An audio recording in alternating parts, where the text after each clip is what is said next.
మూడో మాట ఏం చెప్పాను? ఏంటన్నా చిన్న ఒక్కొక్క ఉదాహరణ చూపిస్తున్నాను, అంతేనా? మూడో మాట ఏంటది? దేవుని అభిషేకం. అందరు చెప్పండి ఆ మాట.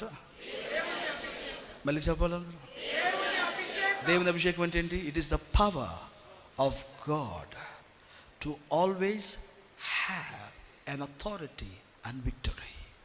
అన్ని విషయాలలో దైవ అధికారము, విజయము పొందడానికి అడ్వాన్స్మెంట్ ఏంటిది చెప్పండి నాన్న?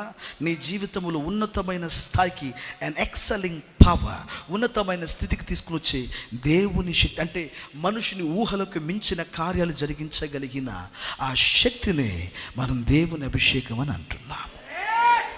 యేసు స్తోత్రం చెప్పండి గట్టి. ఇప్పుడు నా మాటలు మీరు వినాలి జాగ్రత్తగా.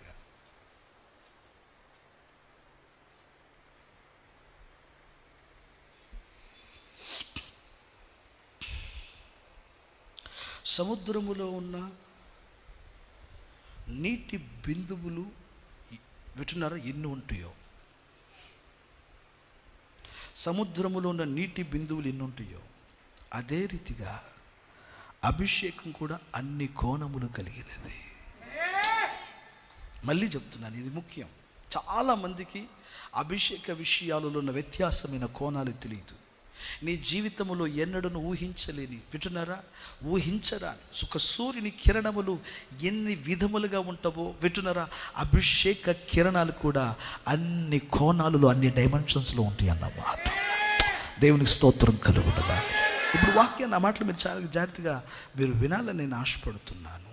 నీ జీవితంలో చాలా ప్రాముఖ్యమైనది ఏంటంటే దేవుని అభిషేకం ప్రాముఖ్యమైనది. దేవుని స్తోత్రం కలుగునుగాక. నీ జీవితం అంతటిలో ఒక మనుషుడు ఎంత పండిన భక్తి చేసినా సరే అతడు ముందెన్నడూ వెళ్ళని అభిషేక కోణాలు కొల్లోలుగా ఉన్నవి అని చెప్తాను.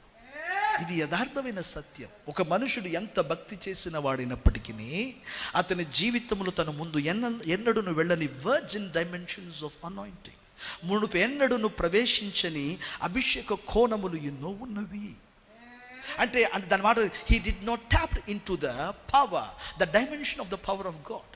దేవుని యొక్క శక్తిని ఆ కోణములో అతడు చవి చూసింది లేదు.